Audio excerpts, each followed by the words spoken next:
द्वन्द्वातीतं गगनसदृशं तत्त्वमस्यादिलक्ष्यम् एकं नित्यं विमल अचलं सर्वधी साक्षिभूतं भावातीतं त्रिगुणरहितं सद्गुरुं तं नमामि। गुरुर्ब्रह्मा गुरुर्विष्णु गुरुर्देवो महेश्वरः गुरुः साक्षात् परब्रह्म तस्मै श्री गुरुवे नमः। तस्मै श्री गुरुवे नमः। पुंडलीक वरदा हरी विठ्ठल श्री ज्ञानदेव तुकाराम पंढरीनाथ महाराज की जय। मागच्या वेळेला आपण 4 अभंग पाहिले। आत्ताच्या अभंगाची सुरुवात अशी झाली की ज्याची त्याला पदवी इतरांना साजे संतांना उमजे आत्मसुख। रश्मीने छान अभंग म्हटला, हा चालही खूप छान लावली। आता याचा उल्लेख अगोदरच्या अभंगाशी आहे, म्हणजे ही साखळी आहे। आधीच्या अभंगामध्ये काय म्हटलं, जाणती हे कोण स्वात्म अनुभवी तुका म्हणे पदवी ज्याची त्याला, आणि त्याला पुढच्या अभंगाला त्यांनी जोडलं, ज्याची त्याला पदवी इतरांना साजे संतांना उमजे आत्मसुख। विषय काय चालला होता मागच्या वेळेला की अद्वैत भाव हा निर्माण व्हायला पाहिजे। मग 2 व्यक्तींमध्ये असेल, तर शेवटी अगदी आपण व्यवहारामध्ये जरी म्हटलं तरी 2 व्यक्तींच्या मध्ये एकमत झाल्याशिवाय, 2 व्यक्तींना एकमेकांच्या विषयी प्रेम वाटल्याशिवाय, आपुलकी वाटल्याशिवाय अद्वैत भाव निर्माण होत नाही। जोपर्यंत तू वेगळा मी वेगळा, तुझे संस्कार वेगळे माझे संस्कार वेगळे, तू अमुक जातीचा मी अमुक जातीचा, माझं शिक्षण एवढं तुझं शिक्षण एवढं, अशा प्रकारचे जोपर्यंत भेद आपल्या मनात असतात तोपर्यंत माणसा माणसात सुद्धा अद्वैत भाव निर्माण होत नाही, द्वैतच राहतं। आणि आता इथं तर प्रश्न आहे तो परमेश्वराशी अद्वैत भाव साधायचा आहे, म्हणजे साधकाचा परमेश्वराशी अद्वैत भाव साधायला पाहिजे। आणि तो केव्हा साधेल, कारण हे दुर्मिळ गोष्ट आहे। आपल्याला सगळ्यांना माहिती आहे, रामकृष्ण परमहंसांचं उदाहरण आपल्याला सगळ्यांना माहिती आहे की त्यांना त्या कालीमातेची पूजा करताना ते इतके एकरूप होऊन गेलेले असायचे। वास्तविक पाहता ती दगडाची मूर्ती, तुमच्या आमच्या दृष्टीने जर विचार केला तर ती एक दगडाची मूर्ती, पण त्या मूर्तीशी ते इतके एकरूप झालेले होते की कालीमातेच्या छातीला जर कान लावला तर त्यांना तिचे छातीचे ठोके ऐकायला येत असत, हृदयाची स्पंदन त्यांना जाणवत असत, किंवा श्वास जाणवायचा, मातेचा श्वास त्यांना जाणवायचा, इतकी एकरूपता होती। हे अद्वैत आहे। आणि हे आपल्याला माहिती आहे की देवीची पूजा करता करता, कालीमातेची पूजा करता करता ते 2 फुलं आपल्याही डोक्यावर वाहून घ्यायची, म्हणजे आपण आणि कालीमाता वेगळे नाही, हा भाव इतका अंतःकरणामध्ये रुजलेला होता। आता ही काय फक्त सांगायची गोष्ट नाहीये, हे आपल्याला सगळ्यांना माहिती आहे खरं तर, पण तरी सुद्धा काय आहे की ह्या प्रत्यक्ष अनुभूतीच्या गोष्टी आहेत। आणि म्हणून त्यांनी काय म्हटले, जाणती हे कोण स्वात्म अनुभवी तुका म्हणे पदवी ज्याची त्याला। हा जो अनुभव आहे, हा अद्वैतानंद जो आहे, हा अद्वैतानंद हा ज्याचा त्यानेच घ्यायचा आहे। आणि त्यामुळं त्याला परमेश्वराचं रूप कसं दिसणार आहे, तर अंगुष्ठ प्रमाण मागच्या वेळेला सांगितलं होतं, थोडंसं परत एकदा त्याचा उल्लेख करते आणि 5व्या अभंगाकडे वळते, कारण थोडंसं गडबडीत ते झालेलं होतं। तया दिसे रूप अंगुष्ठ प्रमाण, म्हणजे एक तर परीक्षितीचं उदाहरण मी सांगितलं होतं, परीक्षिती राजाला कसं रूप दिसलं होतं, अंगुष्ठा एवढं, म्हणजे अंगठ्या एवढं श्रीकृष्णांचं रूप दिसलं होतं। आणि दुसरा एक अर्थ असं सांगितला होता की ही ज्ञानमुद्रा आहे, ज्ञानमुद्रेमध्ये 3 बोट ही बाजूला असतात आणि अंगठा आणि तर्जनी ही एकरूप झालेली असतात। अंगठा हे शिवाचं प्रतीक आहे आणि तर्जनी हे जीवाचं प्रतीक आहे। म्हणजे त्याच्यामध्ये काय सांगितलं की हा जीव, तर्जनी हे जीवाचं प्रतीक आहे, तर जीव काय करतो, या 3 बोटांची, म्हणजे तर्जनी या 3 बोटांची आसक्ती सोडून अंगठ्याशी एकरूप होते. म्हणजेच जीव आपल्या प्रपंचाची आसक्ती सोडून, व्यवहारातल्या माणसांची आसक्ती सोडून, नातेवाईकांची आसक्ती सोडून शिवाशी एकरूप होतो आणि वर्तुळ पूर्ण होतं. तुम्ही ज्ञानमुद्रा करून बघा, म्हणजे लक्षात येईल की वर्तुळ पूर्ण होतं. आणि हे जे रूप आहे अंगुष्ठ प्रमाण, हे जे रूप आहे हे कुणाला दिसतं? तर ज्ञानी माणसालाच दिसेल. आणि तो कसा? तर अनुभवी खूण जाणतीये. जो अनुभवी आहे, ज्यानं ही अद्वैतानंदाची अनुभूती घेतलेली आहे, त्यालाच हे जाणवेल. आणि म्हणून म्हटले, जाणती ही खूण स्वात्म अनुभवी, तुका म्हणे पदवी ज्याची त्याला. कारण हे प्रवचनात आपण किती जरी सांगितलं तरी शेवटी शब्द राहतात. याची प्रत्यक्ष अनुभूती घेणं, अद्वैतानंद हा प्रत्यक्ष उपभोगणं, ही वेगळीच गोष्ट आहे. आणि म्हणून तुकाराम महाराज काय म्हणतात? ज्याची त्याला पदवी इतरांना साजे, संतांना उमजे आत्मसुख. हे आत्मसुख जे आहे हे संतच घेऊ शकतात, हे ज्ञानी लोकच घेऊ शकतात, अनुभवी लोकच घेऊ शकतात. आणि म्हणून आत्मसुख घ्या रे उघडा ज्ञानदृष्टी, यावेळी चावटी करू नका. म्हणून तुम्हाला आम्हाला तुकाराम महाराज काय सांगतात की हे आत्मसुख घेण्याचा प्रयत्न तुम्हीही करा.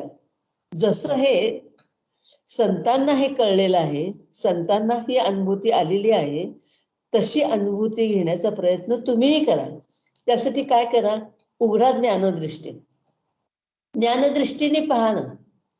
या सगळ्याकडं जेव्हा ज्ञानदृष्टीने तुम्ही पाहाल, त्याच वेळेला तुम्हाला आत्मसुखाची अनुभूती येईल. आणि त्यासाठी काय सांगितलं?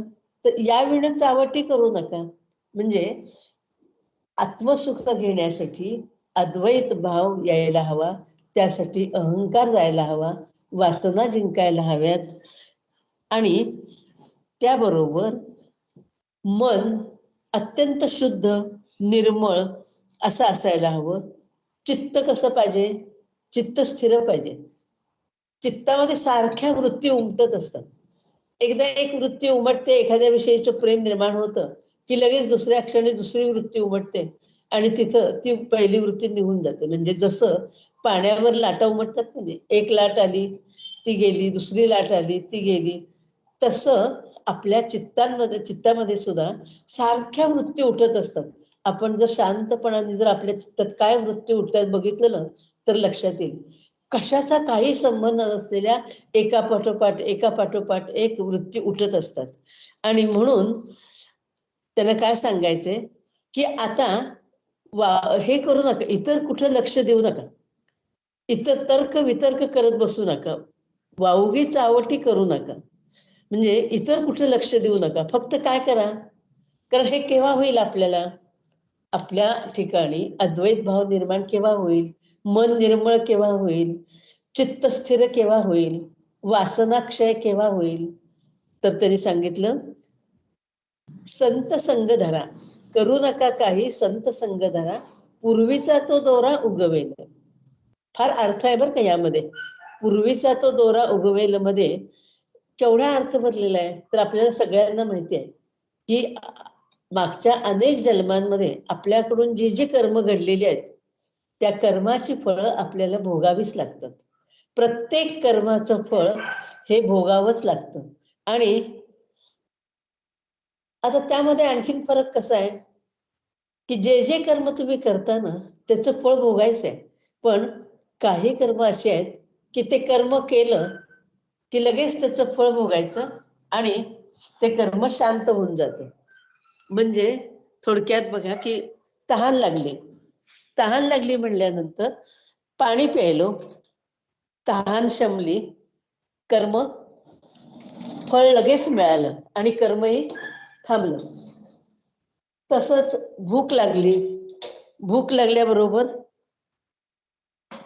आपल्याला जे काय हवं होतं ते अन्न आपण घेतलं, भूक शमली, म्हणजे जे कर्म आपण केलं त्याचं फळ आपल्याला लगेच मिळालं. पण सगळीच कर्म अशी नाही आहेत. काही कर्म ही त्याचं फळ मिळायला वेळ लागतो. म्हणजे जसं फळ पिकायला वेळ लागतो की नाही, तसं कर्म पिकायला सुद्धा वेळ लागतो आणि ते जे कर्म म्हणजे फळ देणार आहे ते अनेक जन्मांचं आहे. म्हणून त्यांनी काय म्हटलंय, करू नका काही संत संग धरा, पूर्वीचा तो दोरा उगवेल. म्हणजे आपल्याला हे माहितीये की पूर्वी जे जे काही कर्म आपल्याकडनं घडलेली आहेत त्याची फळं आपल्याला भोगावीच लागतात. मग ते चांगली असतील किंवा वाईटही असतील, आपल्याला कर्माचं फळ भोगावं लागणार आहे म्हणल्यानंतर चांगल्या आणि वाईट दोन्ही कर्मांची फळं आपल्याला भोगावी लागणार आहेत. म्हणजे आता आपल्या वाट्याला जर काही त्रास असेल, आता काही संकट असतील किंवा काही भोग असतील, तर आपण काय म्हणतो की हे प्रारब्धाचे भोग आहेत. म्हणजेच काय की मागच्या जन्मामध्ये घडलेल्या कर्मांचे हे भोग आहेत. तसं चांगले पण आहेत ना, आपल्या हातून पूर्वी काही जे चांगली कर्म घडलेली असतील त्याची फळं आपल्याला मिळतातच. त्याची फळं आपल्याला चांगल्या प्रकाराने मिळतात. आणि म्हणून काय म्हणले, उगवेल प्रारब्ध संत संगे करुनी, प्रत्यक्ष पुराणी वर्णियेले. उगवेल प्रारब्ध संत संगे करुनी, प्रत्यक्ष पुराणी वर्णियेले. म्हणजे इथं किती गोष्टी सांगितल्यात बघा, की सगळ्यात महत्वाचं सांगितलं काय की संत संग धरा. आपल्याला जे गुण सांगितलेत म्हणजे वासनाक्षय, अहंकाराचा नाश, कामक्रोधादी विकारांवर विजय मिळवणं, हे जे विकारांवर विजय मिळवणं आहे, मन प्रसन्न राहणं, चित्त स्थिर होणं, हे सगळं साधण्यासाठी काय करा म्हणून सांगितलं, तर संत संग धरा म्हणून सांगितलेलं आहे. आणि हा संत संग हा किती महत्वाचा आहे, तर संतांच्या संगतीमध्ये तुम्हाला अनेक गोष्टी साधतील. संतांचा संग हा किती महत्वाचा आहे हा नारदांना सुद्धा एकदा प्रश्न पडला बरं का. बऱ्याच वेळा गोष्ट ही आली असेल, भागवतामध्ये आलेली ही गोष्ट आहे की नारदांना सुद्धा प्रश्न पडला आणि नारद भगवंतांकडं, भगवान श्रीकृष्णांच्याकडं विचारतायत की संत संघाचा परिणाम काय, सत्संगाचं महत्व काय आहे ते मला एकदा सांगा म्हटले. त्या भगवंतांना असं विचारल्यानंतर भगवंत चतुर आहेत, त्यांनी सरळ सरळ उत्तर दिलेलं नाही. त्यांनी काय सांगितलं की म्हणले, समोर एक झाड दिसतंय, त्या झाडावर एक सरडा आहे म्हटले, तो दिसला का तुला, त्या सरड्याला जाऊन विचार. नारदांना प्रश्न पडला की या सरड्याला काय विचारायचं, सरडा काय सांगणार, पण गेलं पाहिजे, भगवंतांची आज्ञा आहे. मग त्या सरड्या पुढे जाऊन उभे राहिले, हात जोडलाय आणि विचारले की सत्संगाचं महत्व मला सांगा. त्या सरड्याने तो जो अगदी झाडावर चढायला निघालेला होता, सरसर पुढे जात होता, त्याने मागं वळून बघितलं, नारदांकडे बघितलं, नारदांच्या डोळ्यात डोळा घालून बघितलं, एकटक बघितलं, आणि इतका तो सरडा इतका छान वरवर निघालेला, अचानक त्याला काय झालं कुणास ठाऊक, तो खाली पडला आणि मरून गेला.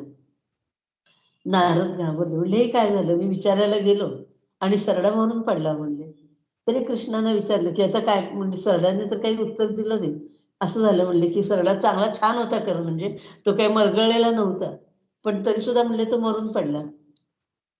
मग भगवंत म्हणतात, मग आता असं कर, पोपटाला विचार.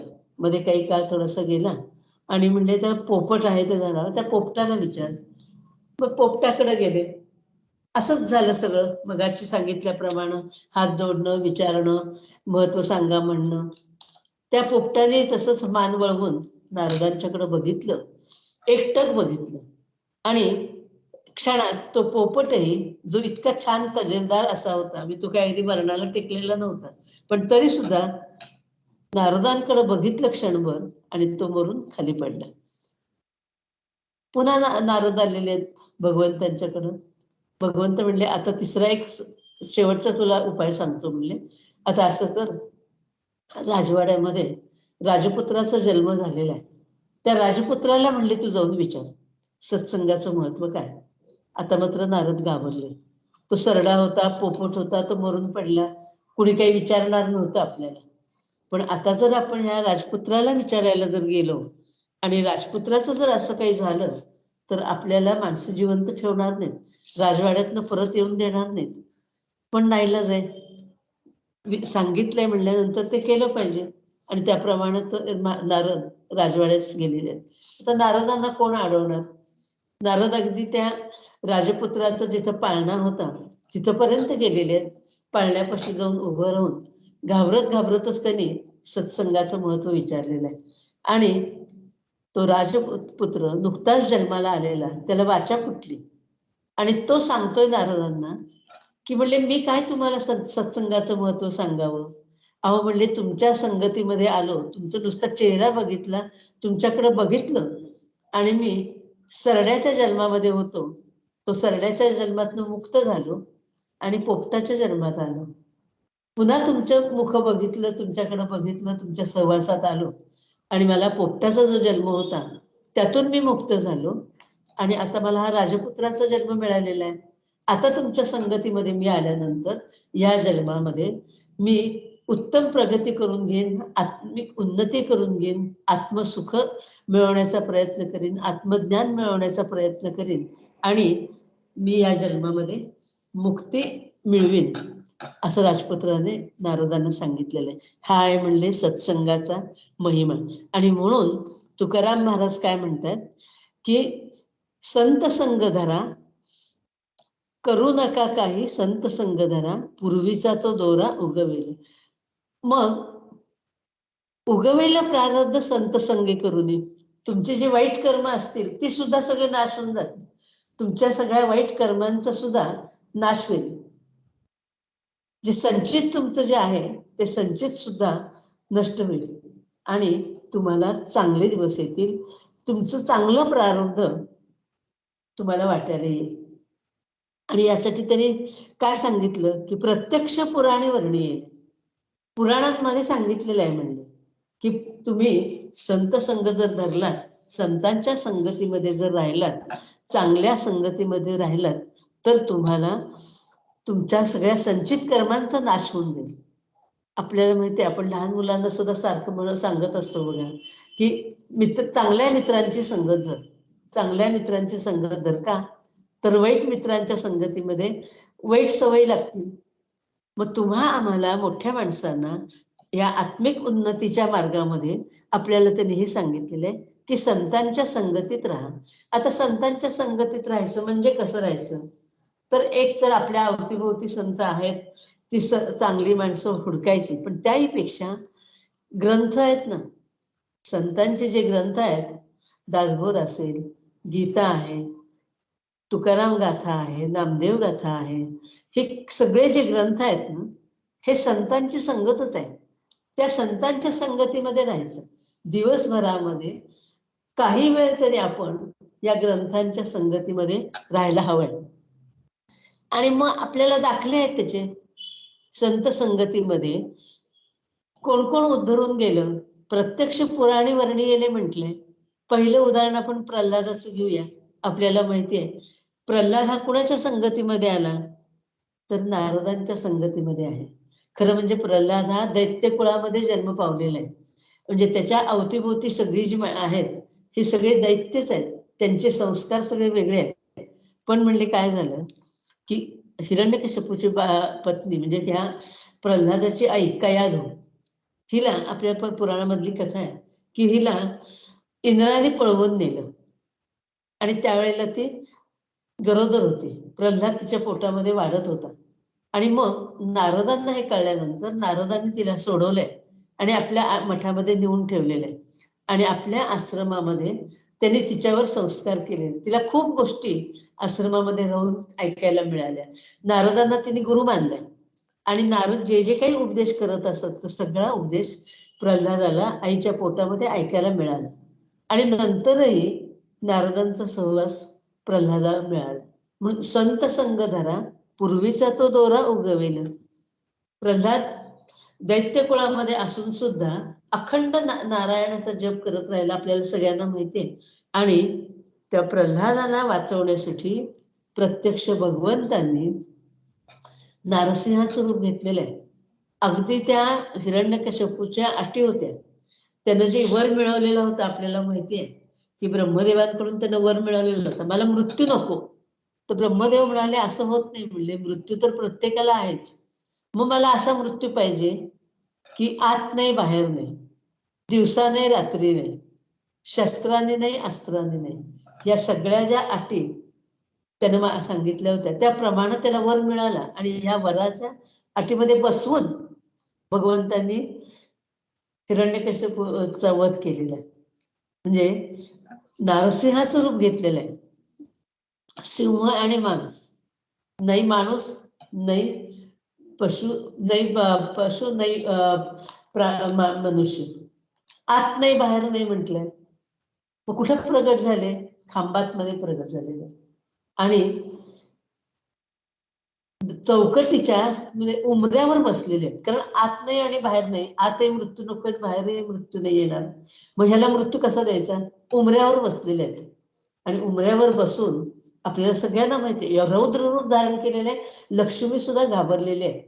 आणि अशा रौद्र रूपामध्ये त्यांनी त्याच्यावर पण कसा आहे बघा तुम्ही, तो तर दैत्य कुळातलाच होता. पण माणसाचा सुद्धा अहंकार कसा असतो, शेवटपर्यंत माणसाला स्वतःच्या सामर्थ्यावर विश्वास असतो. तसंच झाले हिरण्यकश्यपू शेवटी सुद्धा एवढं सगळं रूप बघून सुद्धा ज्यावेळेला त्याला हिरण्यकश्यपूला त्यांनी मांडीवर घेतलंय त्यावेळेला सुद्धा त्यानं तलवार काढलेली, देवांच्या विरुद्ध लढण्यासाठी त्यावेळेलाही तलवार काढलेली. आणि मग त्यांनी वाघनख्यांनी अस्त्र नाही शस्त्र नाही त्याचं पोट फाडलेलं. इतकं भयानक रूप घेऊन त्यांनी हिरण्यकश्यपूचा वध केलेला आहे. कशासाठी? प्रल्हादासाठी. प्रल्हादाला सत्संग मिळाला, नारदांचा सत्संग मिळाला म्हणून. तेच ध्रुव बाळाच्या बाबतीतही घडलेलं आहे. अपमान झाला, सावत्राईने अपमान केला, निघून गेला घरातनं. नारदांचा सहवास मिळाला, नारद भेटले, नारदांनी मंत्र दिला, ओम नमो भगवते वासुदेवाय. त्या मंत्राचा जप करायला सांगितलं. आणि मग प्रत्यक्ष भगवंतांनी दर्शन दिलेलं आहे. ध्रुव बाळाला कळेना, लहान आहे आणि त्याला कळेना की आता देवांची स्तुती कशी करावी. तर चतुर्भुज रूपामध्ये देवाने दर्शन दिलेलं आहे. हातामध्ये शंख होता, तो शंख ध्रुव बाळाच्या गालाला लावलाय. आणि मग ध्रुव बाळ वेद बोलायला लागलाय. बराबर भगवंताची स्तुती करायला सुरुवात केलेली आहे ध्रुव बाळाने. म्हणून संत संघ, नारदांचा संघला, ज्या नारदांनी सत्संगाचं महत्व विचारलं होतं त्याच नारदांचा संघ प्रल्हादालाही मिळाला आणि ध्रुव बाळालाही मिळाला. म्हणून सत्संगत हा फार महत्वाचा आहे. सत्संगत म्हणजे निसंगत्वे सत्संगत्व. निसंग होणं म्हणजेच सत्संग साधणं असं आहे. आता आणखीन एक आपल्याला उदाहरण माहिती आहे सगळ्यांना, वाल्या कोळी. सगळ्यांना माहिती आहे की एवढंच काम होतं, माणसांना मारणं आणि लुटमार करणं. अगदी सांगितलं जातं की एक माणूस मारला की एक खडा टाकायचा, असे 7 रांजण भरलेले होते म्हणून सांगितले. आपण जरी अतिशयोक्ती सोडून दिली तरी किती माणसं मारली असतील, असंख्य माणसं मारली ते. आणि अशा वाल्या कोळीला प्रत्यक्ष नारदच भेटलेले आहेत. आणि नारदांनी जो प्रश्न विचारला आपल्याला सगळ्यांना माहिती आहे. आणि तिथून नारदांनी त्याला जे सांगितलंय की श्रीरामाचा जप कर. त्याला राम म्हणता येत नव्हतं. मरा मरा मरा म्हणत त्यानं जप सुरू केला. किती जप केला असेल, किती वेळ बसला असेल, अंगावर वारूळ साठलं. आपण उदाहरण देतो वाल्याचा वाल्मिकी झाला म्हणून, पण एवढी तपश्चर्या केली आहे की अंगावर संपूर्ण वारूळ उठलेलं, वारूळ साठलेलं म्हणजे. आणि त्या वारुळातून आवाज येत होता, श्रीराम श्रीराम श्रीराम म्हणजेच राम राम राम. एवढं म्हणजे असा हा वाल्याचा वाल्मिकी झालेला आहे. हे सगळं कशामुळं घडलंय? ही जी उदाहरण आहेत त्यांनी सांगितलं की नाही की प्रत्यक्ष पुराणी वर्णी येले, उगवेल प्रारब्ध संत संगी करुदी, प्रत्यक्ष पुराणी वर्णी येले. तुम्ही आपण हे अभंग मात्र समोर ठेवा म्हणजे चटकन आपल्या लक्षात येईल. तर अशी ही सगळी उदाहरणं आहेत. आणि मग पुढच्या ह्याच्यात ते काय म्हणतात, पुढच्या अभंगामध्ये बघा, म्हणजे प्रत्यक्ष पुराणी वर्णियेले एक गुण नाम घोष, जातीर दोष तुका म्हणे. अशा पद्धतीने जर तुम्ही सत्संग धरलात, संतांच्या संगतीमध्ये राहिलात, ग्रंथांच्या संगतीमध्ये राहिलात, अखंड दिवसभर वेगवेगळ्या पद्धतीनं तुम्ही नामस्मरण करत गेलात, आपल्याला अवघड वाटतं की असं कसं शक्य आहे. दिवसभर आम्हाला प्रपंचाची इतकी कामं असतात, प्रत्येक जण सबबी सांगत असतो बघा.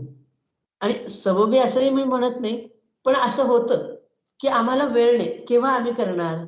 पण खरं सांगायचं तर एका ठराविक वेळानंतर तर आपण हे काही सांगूच नाही, हे अमुक आहे काम आहे, तमुक आहे काम. पण अगदी सरसकट सगळ्यांना हे करता येणं शक्य आहे की अनुसंधान ठेवायचं. आपली कामं हाताने करत राहायचंय आणि अनुसंधान त्या परमेश्वराचं ठेवायचं. कोणतंही काम करताना त्या परमेश्वराशी जर आपण मनाने जोडलेले असू तर काहीच प्रश्न नाही. अगदी नामस्मरण सुद्धा नसेल पण परमेश्वराशी जोडलेले आहे. हे काम मी का करते, हे काम मी कसं करते, त्याच्या कृपेने करते. आज माझं आरोग्य चांगलं आहे का आहे, त्याच्या कृपेने माझं आरोग्य चांगलं आहे. हे मी आज वाचन का करू शकते, डोळे चांगले आहेत, कशामुळे चांगले आहेत, त्याच्या कृपेमुळे आहे. हे अनुसंधान आहे. सतत जर त्याची जाणीव ठेवली तर तो सत्संग आहे. आणि अशा पद्धतीने आपण अनुसंधान ठेवून परमेश्वराशी स्वतःला जोडून घ्यायचे. त्यामुळं काय होईल, दोष रे जातील अनंत जन्मीचे, पाय त्या देवाचे न सोडावे. अनेक जन्मांचे दोष जे आहेत खरे ते म्हणले तुमचे सगळे निघून जातील. कशामुळं, तर तुमच्या इष्टदेवतेचं स्मरण चिंतन तर जर तुम्ही सतत करत राहिलात तर सगळ्या प्रकारचे दोष, कारण आपल्याकडे किती आपल्या हातून गोष्टी घडत असतात, किती अनंत चुका आपल्या हातून होत असतात, किती जणांना दुखावलेलं असतं, किती जणांचा अपमान केलेला असतो, आपल्याला कळतही नाही. न कळत आपल्या हातून या गोष्टी घडत असतात आणि त्याची आपल्याला कल्पनाही नसते. पैसा असतो, नकळत गरिबाचा अपमान केला जातो. आरोग्य चांगलं आहे म्हणून मग एखादा कुणीतरी जर त्याचं आरोग्य चांगलं नाही त्याला हिणवलं जातं. असं खूप गोष्टी आपण न कळत आपल्या हातनं होत असतात आणि म्हणून साठत जातात. अनंत जन्मीचे दोष म्हटले त्याने, दोष साठत जातात. आणि म्हणून हे अनुसंधान हे महत्वाचं आहे. आणि ते जर असेल तर काय होईल, तर दोष रे जातील अनंत जन्मींचे. आणि काय म्हटलं त्यांनी, तर पाय त्या देवाचे न सोडावे. अगदी शब्दशः अर्थ आपण याचा घ्यायचा नाहीये की पाय त्या देवाचे न सोडावे. म्हणजे संतांनी सुद्धा म्हटले, पडून राहील तुझ्या दारी. म्हणजे असा अर्थ नव्हे की सारखं देवळात तिथं बसलेलं असायला पाहिजे, असा अर्थ शब्दशः अर्थ नाहीये. तर काय आहे, तर तो ईश्वर सर्व सत्ताधीश आहे. त्याची सत्ता सर्व चराचरावर चालते, हे आपण लक्षात घ्यायचंय. आणि आपला कर्तृत्व भाव, आपला अहंकार हा आपला कमी कसा करता येईल हे बघायचंय. राम करता हा भाव मनामध्ये जागृत ठेवायचा. मी करता हा जो आपला भाव असतो की नाही, तो भाव काढून राम करता हा भाव जागृत ठेवायचा आहे. म्हणजे देहभाव गेल्याशिवाय, देहबुद्धी कमी झाल्याशिवाय परमेश्वराची प्राप्ती नाही. जोपर्यंत मीपणा आहे तोपर्यंत परमेश्वराची प्राप्ती नाही. सूक्ष्म आहे हा अहंकार, कसा आहे, सूक्ष्म आहे, पण तो माणसाला छळत असतो. अगदी आईच्या पोटात असल्यापासून ही सुरुवात होते अहंकाराची आणि हा शेवटपर्यंत राहतो. सुरुवातीला त्याचं स्वरूप कसं आहे की अस्तित्वाची जाणीव आहे, मी आहे. ही अस्तित्वाची जाणीव असलेला हा अहंकार हा सुरुवातीला अगदी सौम्य स्वरूपात आहे, मी आहे एवढे इथपर्यंतचीच आहे. पण पुढं पुढं काय होतं, तर त्याचं स्वरूप भयानक होत जातं आणि मग तो अहंकार इतका बळावतो की आम्हाला सगळे त्याच्या पुढे तुच्छ वाटायला लागतात आणि मी कुणीतरी श्रेष्ठ, अगदी परमेश्वरापेक्षाही मी श्रेष्ठ, अशी वृत्ती व्हायला लागते. आणि मग परमेश्वरापासून दूर जातो, अनेक संकटांना तोंड द्यावी लागतात.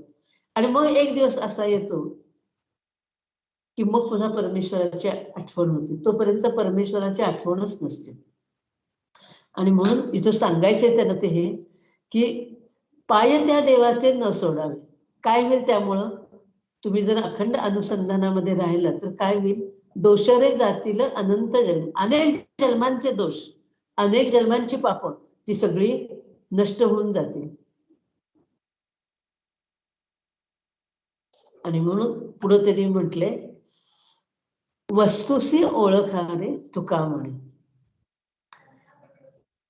न कळे तो देव संत संगा वाचून. आता ह्याचा आपण आतापर्यंत बघितलं की संत संघाशिवाय देवाचं स्वरूप कळणार नाही.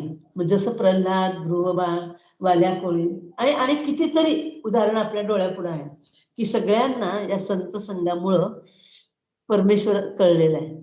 म्हणून न कळे तो देव संत संगा वाचून, वासना जाळवणी शुद्ध करा. वासना जसा अहंकार आहे की नाही तसंच वासनांचं सुद्धा आहे.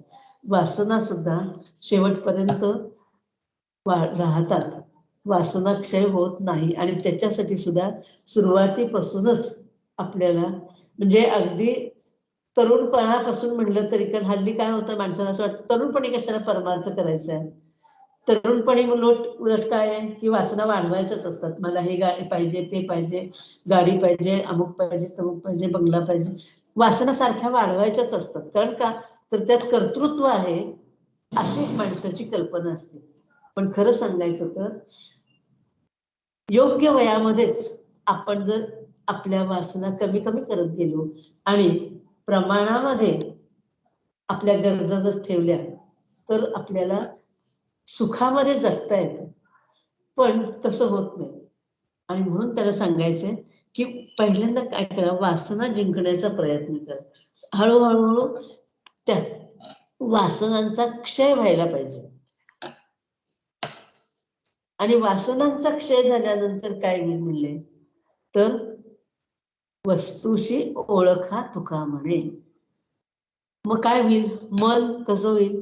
शुद्ध होईल. शुद्ध करा मन देहातीत व्हावे. देहभाव जाईल. देहबुद्धी जर गेली की द्वैत भाव जाईल, अद्वैत येईल, त्रिपुटीचा लय होईल. म्हणजे तो परमेश्वर वेगळा, मी वेगळा, माझी भक्ती वेगळी.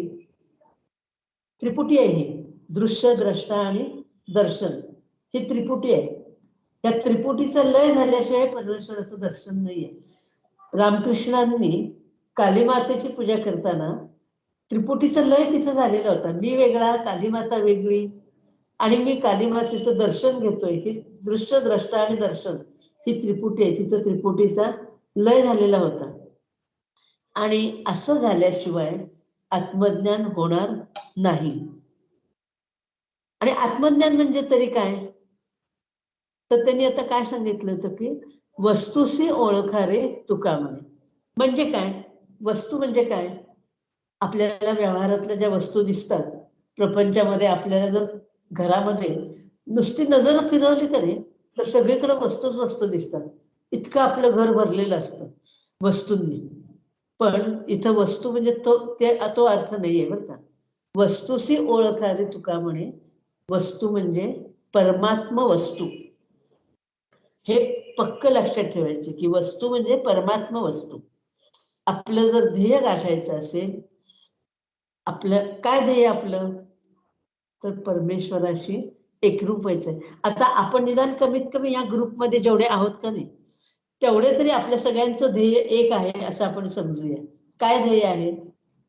तर ठीक आहे, आता प्रपंच सारखा तो आमचा होत आलाय प्रपंच. आता आम्ही प्रपंचामध्ये रमत नाही. आम्ही आहे प्रपंचामध्ये, मुलाबाळांमध्ये आहोत. पण तरी सुद्धा आमचं ध्येय एक आहे की आम्हाला त्या परमेश्वरापाशी पोचायचंय, त्याच्या चरणाशी आम्हाला लीन व्हायचंय. हे आमचं ध्येय आहे. परमात्मा वस्तू जी आहे, ज्याला म्हटले परब्रह्म परमात्मा, त्यालाच परमात्मा वस्तू म्हटलेले, तिथपर्यंत आम्हाला पोचायचंय. सगुणातली भक्ती करता करता आम्हाला निर्गुणापर्यंत पोचायचंय. हे आमचं ध्येय आहे. मग त्यासाठी आधी काय व्हायला पाहिजे, तर स्वस्वरूपाची ओळख पटली पाहिजे. मी कोण आहे हे आधी मला कळलं पाहिजे की नाही. त्याशिवाय परमेश्वराची ओळख कशी पटेल. आधी मुळात मला मी कोण आहे हे कळलं पाहिजे ना. आणि समर्थांनी काय म्हटले, सद्गुरु कृपा कळेल त्यासी जो शोधील आपण असे. जो पहिल्यांदा स्वतःचा शोध घेईल आणि त्याला हे कळेल की अरे हा देह म्हणजे मी नाहीये. मी आतापर्यंत समजते की या देहाचं नाव विजया आहे, आडनाव सबनीस आहे, माझं घर अमुक आहे. हा देह म्हणजे मी नाहीये, तर हा देह बदलणारा आहे. मी म्हणजे आत्मा आहे हे ओळखायला, म्हणजे ही स्वस्वरूपाची ओळख ही अगोदर पटली पाहिजे. आणि मग काय होईल, मग परमात्म्याची ओळख पटेल. कारण तो आणि मी वेगळा नाहीच आहे ना. तो परमात्मा आणि मी आम्ही वेगळे नाही हे जेव्हा आम्हाला कळेल तेव्हा त्या परमात्म्याची ओळख वेगळी काय पटायची. मग ओळखारे वस्तू तुका म्हणे, वस्तूशी ओळखारे तुका म्हणे. वस्तू म्हणजे काय, परमात्मा वस्तू. परमात्मा परमेश्वर म्हणजेच मी, माझ्या ठिकाणी असणारा जो आत्मा आहे तोच परमात्मा आहे. म्हणजे मीच परमात्मा आहे. मग मीच जर परमात्मा आहे, मीच जर परमेश्वराचं स्वरूप आहे, तर मग मी आणखीन कुठं काही शोधायचं कारणच नाहीये. हे ओळखायचंय. ह्यासाठी म्हणून सगळा खटाटोप आहे. एकदा का परमेश्वराची आपल्याला हे माहिती आहे, महावाक्य 4 महावाक्य आहेत. अहम ब्रह्मास्मी, तत्वम असी.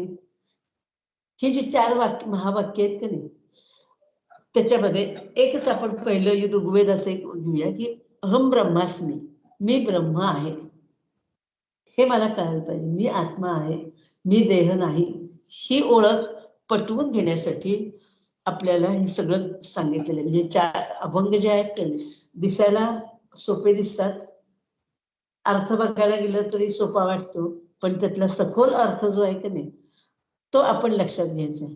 की अत्यंत गोड अशा शब्दामध्ये त्यांनी केलेलं आहे.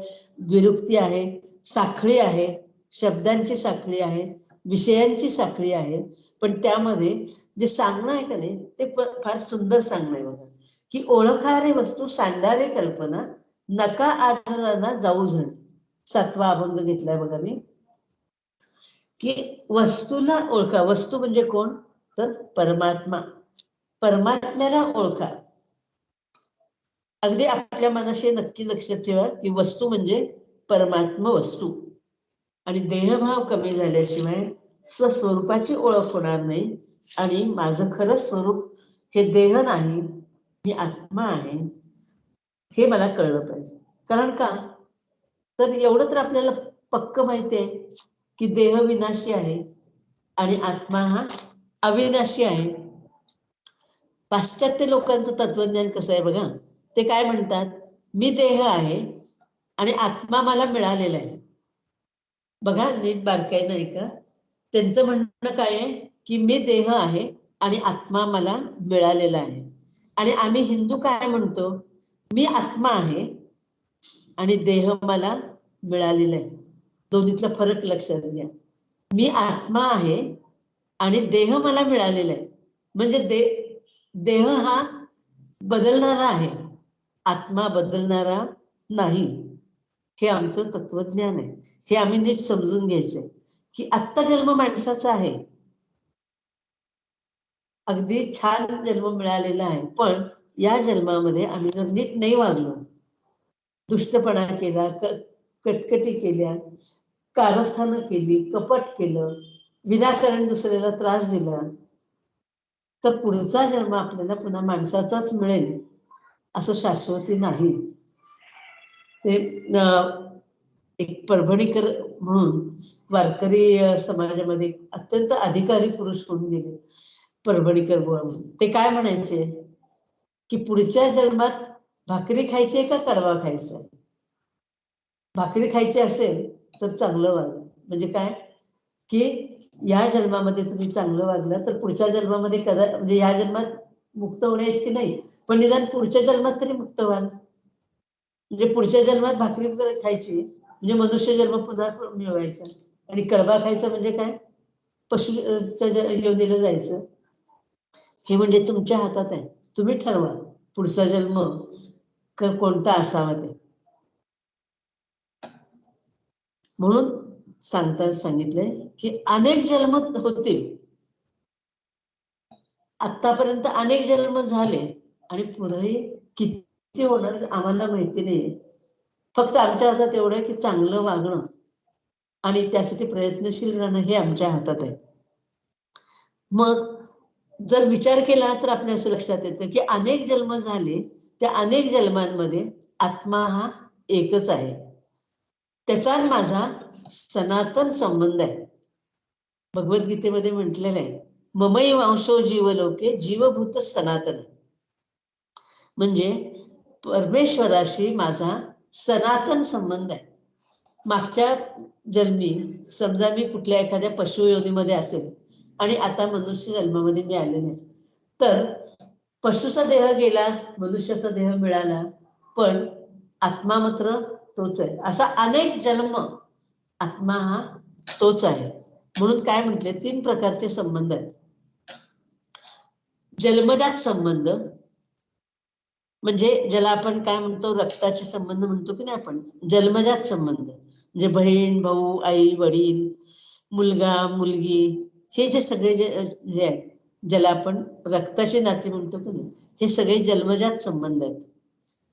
आणखीन एक संबंध कुठला सांगितलाय की प्रस्थापित संबंध. म्हणजे लग्नामुळं काही नाते आपल्याला चिकटतात. मग त्यामध्ये सासू आहे, सून आहे, दीर आहे, नणंद आहे, जाऊ आहे, जावई आहे, व्याही आहेत, विहिणी आहेत, हे सगळे जे संबंध आहेत का नाही, ही जी सगळी नाती आहेत, ही कशी आहेत, प्रस्थापित संबंध आहेत. आणि तिसरा जो संबंध आहे तो सनातन संबंध, परमेश्वराचा आणि माझा हा सनातन संबंध आहे. हा श्रेष्ठ संबंध आहे बरं का, की बाकी सगळे हे त्या जन्मापुरते आहेत. आई वडील मुलगी भाऊ हे सगळे कसे आहेत, किंवा बाकीचे प्रस्थापित संबंध हे सगळे या जन्मापुरते आहेत. पण परमेश्वराशी माझा मागच्या अनेक जन्म संबंध आहे. आणि जर मी मुक्त नाही झाले तर पुढचे अनेक जन्म सुद्धा मला परमेश्वराशी संबंध आहे. म्हणून सनातन संबंध हा जो आहे का नाही, तो आपण लक्षात घ्यायचा आहे. आत्म्याचा जीवाशी अनंत जन्मांचा संबंध आहे. म्हणून आपलं खरं स्वरूप काय आहे हे ओळखा, असं महाराजांनी सांगितलेलं आहे. आणि त्यामुळे काय होईल की आता यात समजा मी देह नाही, मी आत्मा आहे, हे जोपर्यंत मी मनावर बिंबवलंय की नाही, तोपर्यंत हळूहळू काय होईल, ही देहाची जी दुःख आहेत का नाही, त्या देहाच्या दुःखांकडे बघण्याचा आपला दृष्टिकोन बदलेल. दुखणी येतच राहतील, पण तिथं दृष्टिकोन कसा येईल की ठीक आहे, आता आहे एखादं दुखणं आलेलं आहे, त्या दुखण्यासाठी काय वेळ प्रसंगी जे काय औषध पाणी करायचं असेल ते करायचं, पण त्याच्यात अडकायचं नाही, जास्त त्याला चिकटून राहायचं नाही. त्याच्याकडं त्रयस्थपणाने बघायचं की होणार, देहाला काही ना काहीतरी होणार, आणि जसं वय वाढेल तसं देहाची दुखणी सुद्धा वाढणार असं. आणि एक दिवस आपल्याला मृत्यूला सामोरंही जायचंय, असं त्रयस्थपणाने या देहातल्या सगळ्या दुःखांकडं आपण बघायला शिकू. किंवा देहाशी संबंधित जी नाती आहेत आपली, त्या नात्यांकडे सुद्धा आपण अशाच भावनेने बघायला शिकू. आत्ता कसं होतं, हा माझा इतका जवळचा आहे, हा मुलगा आहे, ही मुलगी आहे, ही आई आहे, हे वडील आहे, ही इतकी जवळची नाती आहेत, ह्यात आम्ही इतकं अडकलेलं असतो की आम्हाला माहिती असतं की प्रत्येकाला मृत्यू आहे, पण तरी सुद्धा ते दुःख जे आम्ही पचवू शकत नाही. दुःख तर असणारच आहे, प्रत्येकाला दुःख असणार आहे, पण त्या दुःखाकडे बघण्याचा आपला दृष्टिकोन जर आपण बदलला ना, तर मग आपोआप काय होईल, सुसह्य होत जाईल. जोपर्यंत आपल्याला या जन्मामध्ये राहायचं, या जीवनाशी आपला संबंध आहे, जोपर्यंत या देहामध्ये आपण आहोत, तोपर्यंत ही आलेली जी दुःख आहेत, शरीराचं दुःख आहे, शरीराच्या संबंधी जी माणसं आहेत त्यांच्या संबंधीचं दुःख आहे, ते सगळं दुःख पचवण्याची ताकद आपल्यामध्ये येणार आहे. हा थोडासा त्याचा आपल्याला फायदा होणार आहे. आणि म्हणून स्वस्वरूपाची ओळख पटणं आणि त्यातून परमात्म्याची प्राप्ती करून घेणं हे आपल्याला सोपं होणार आहे. आणि म्हणून आपल्याला हे जाणून घ्यायचं की मी देह नाही तर मी परमात्मा आहे. मग आपोआप काय होईल? द्वेष मत्सर कमी होतील. कारण जसं मी परमात्म्याचा अंश आहे तसं माझ्या संबंधातली सगळी माणसं ती सुद्धा परमेश्वराचा अंशच आहेत ना. जी जी माणसं माझ्या संबंधात येतात ती सगळी त्या परमेश्वराचा अंशच आहेत. मग मी द्वेष कुणाचा करायचा? परमेश्वराचा. परमेश्वराने तर कधीच कुणाचा द्वेष केलेला नाही. भगवान श्रीकृष्णांनी कुणाचा द्वेष केलेला नाही. रामाने कुणाचा द्वेष केलेला नाही. मग मी का करावा? आपोआप काय होईल? द्वेष मत्सर हे कमी होतील, राग लोभ कमी होईल आणि सर्वाभूती भगवत भाव अशा प्रकारचा भाव मनात राहील आणि माणूस अधिकाधिक आनंदामध्ये राहील. आणि मग साहजिकच काय होईल? मोठा फायदा कोणता? की जीवा शिवाचं जे अंतर आहे, म्हणजे माझ्यातलं आणि परमेश्वरातलं जे अंतर आहे तो मला भेटणार, कधी भेटणार, कसा भेटणार, हे जे मला असं वाटतंय की नाही, हे जे अंतर आहे जीवाशिवातलं जे अंतर आहे ते अंतर कमी होईल आणि जीवाशिवाचं ऐक्य होईल. स्वस्वरूपाशी ऐक्य पाहून आत्मसुख हे घेता येईल. आत्मसुखामध्ये राहा असं महाराजांना सांगायचंय. भूतमात्रांशी लीन होऊन राहा हे सांगायचं. या 7व्या अभंगामध्ये शेवटी त्यांनी काय सांगितलं बघा. अभंग परत एकदा अभंग वाचते. आपुलिया जीवे शिवासी पाहावे, आत्मसुख घ्यावे वेळोवेळा. आपल्या ह्या देहामध्ये असतानाच परमेश्वराशी आपल्याला जोडून घ्यायचे. आपुलिया जीवे शिवासी पाहावे आणि आत्मसुख घ्यावे वेळोवेळ. त्या शिवाला ओळखायचंय, जीवाला ओळखायचंय, जीवाशिवाचं ऐक्य साधण्याचा प्रयत्न करायचा आहे. तेच आत्मसुख आहे आणि तेच घ्यायचंय. आणि ते काय आणखीन काय सांगितलं शेवटी? भूतीलीन व्हावे तुका म्हणे. हे केव्हा होईल? जीवाशिवाचं ऐक्य केव्हा होईल? तर भूतीलीन व्हावे तुका म्हणे. भूतांची म्हणजेच सर्व प्राणी मात्रांशी तुम्ही जर लीन होऊन राहिलात तरच तुम्हाला जीवाशिवाचं ऐक्य साधता येईल हे सांगायचं. म्हणजे मी कुणीतरी श्रेष्ठ आहे हा भाव गेलाच पाहिजे. आणि हा भाव जाण्यासाठी आतापर्यंत जे सांगितलं तेच आहे की अहंकार कमी झाला पाहिजे.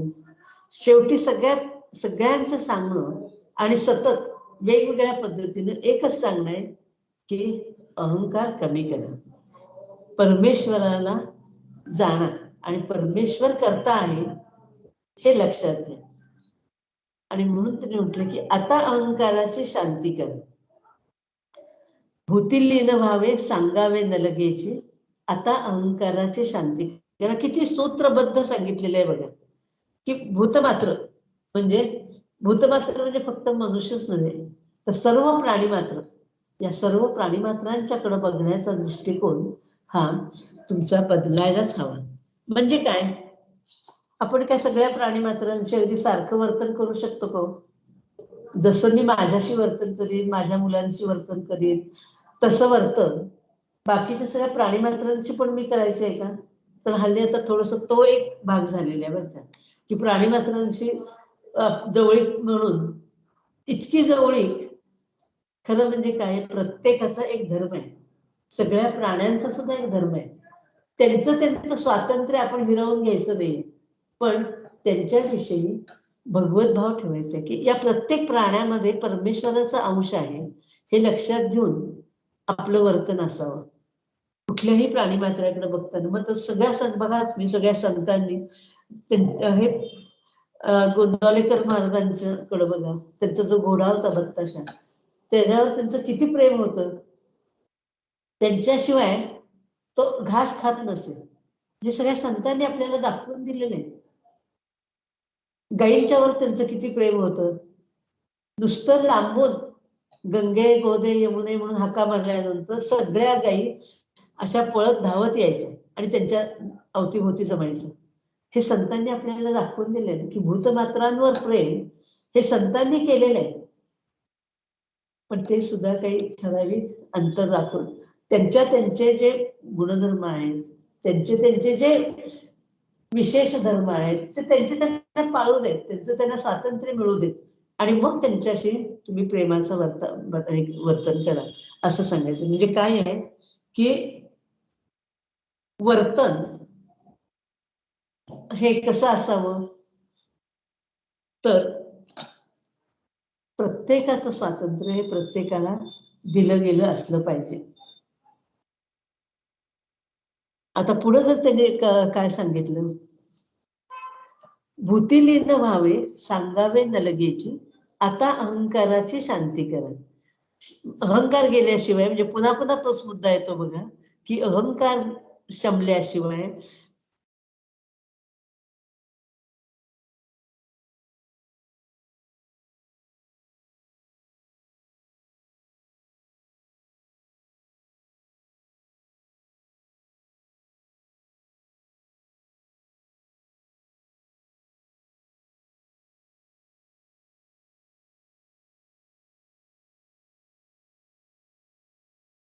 आहे, बैलामध्ये आहे, पण ते वर्तन मात्र सगळ्यांशी सारखं ठेवता येणार नाही. आई आणि मुलगी यांचं जे नातं आहे, मुलगा आणि आई, मुलगा आणि पत्नी यांचं जे नातं आहे, म्हणजे मुलाचं आईशी असलेलं नातं, पत्नीशी असलेलं नातं, बहिणीशी असलेलं नातं, हे कसं असेल?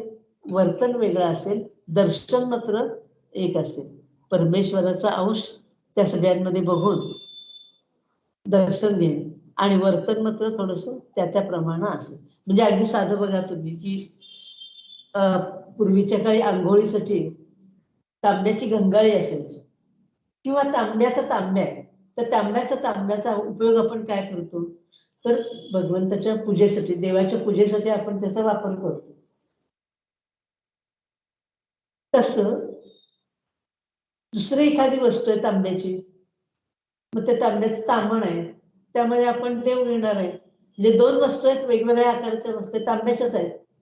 बघताना आपण त्याच्या दोन्हीमध्ये काय बघितलं? तांबच बघितलं. पण एकामध्ये आपण देव काढून घेऊ पूजेसाठी आणि दुसऱ्यामध्ये देवाला घालण्यासाठी पाणी असेल, हा फरक असेल. हा वर्तन आणि दर्शन ह्यातला फरक आहे. आता इथं त्यांनी काय सांगितलं? भूतिलीन व्हावे सांगावे न लगेची, आता अहंकाराची शांती करा. शांती करा तुम्ही, ममता नसावी, अंतरी वसावी भूतदया. म्हणजे अहंकार घालवून आपल्याला महाराजांनी सूत्रबद्ध पद्धतीने सांगितलेलं आहे की सर्व प्राणी मात्रांमध्ये एकत्वाने बघायला शिका. पण काय सांगितलं की तिथं ममत्व ठेवू नका. किती सुंदर आहे बघायचं, नीट अर्थ लक्षात घेतला तर लक्षात की सगळ्या प्राणी मात्रांमध्ये आपल्याला परमेश्वर बघायचा आहे, पण म्हणून त्याच्यात अडकायचं नाहीये, ममत्व ठेवायचं नाहीये. किती सुंदर सांगितलेलं बघा. आणि ममत्वाच्या भावनेने काय होतं, तर माणूस बंधनामध्ये अडकतो. म्हणजे जसं ते जडभरताचं झालं का नाही, किंवा अगदी आपण तसं आता असं म्हणूया की हल्ली डॉग जे पाळतात का नाही, त्यांच्या बाबतीत सुद्धा असं होतं बघ, की त्या कुत्र्यांच्या बाबतीत ते इतके प्रेमात पडतात त्यांच्या, की त्यांना बाकीच्या माणसांच्या पेक्षा सुद्धा तो इतका जवळचा, त्याचे इतके लाड करायचे. याच्यासाठी दर्शन आणि वर्तन हा जो फरक आहे का नाही, हा मी सांगितला.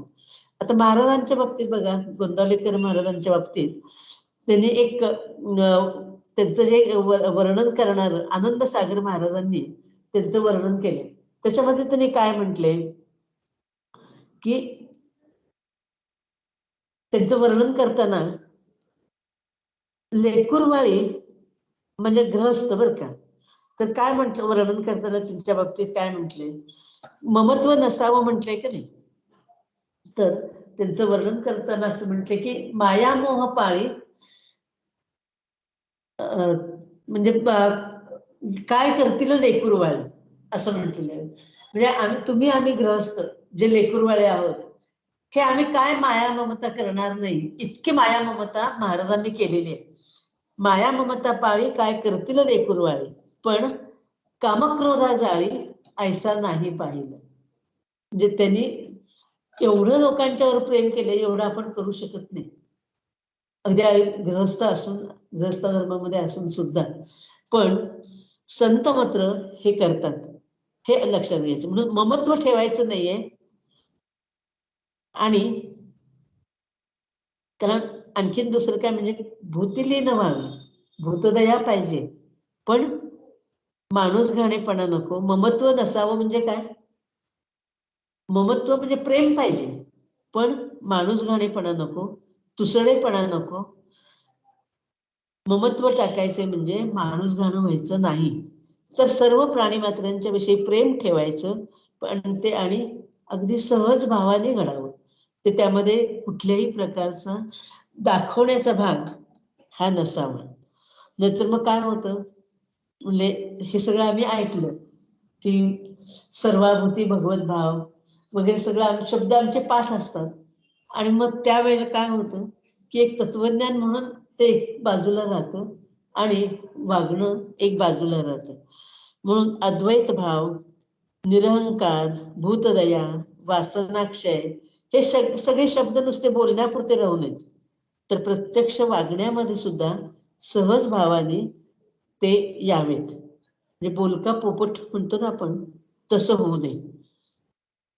आणि म्हणून त्यांनी जे सांगितलंय की 7व्या अभंग मी घेतला होता की आत्मसुख घ्यावे वेळोवेळा, घ्यावे आत्मसुख स्वरूपी मिळावे, भूतिलीन व्हावे तुका म्हणे.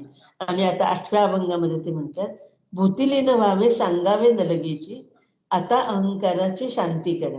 शांती करा तुम्ही, ममता नसावी. म्हणजे अहंकार नसावा आणि ममता सुद्धा नसावी, पण अंतरी वसावी भूतदया.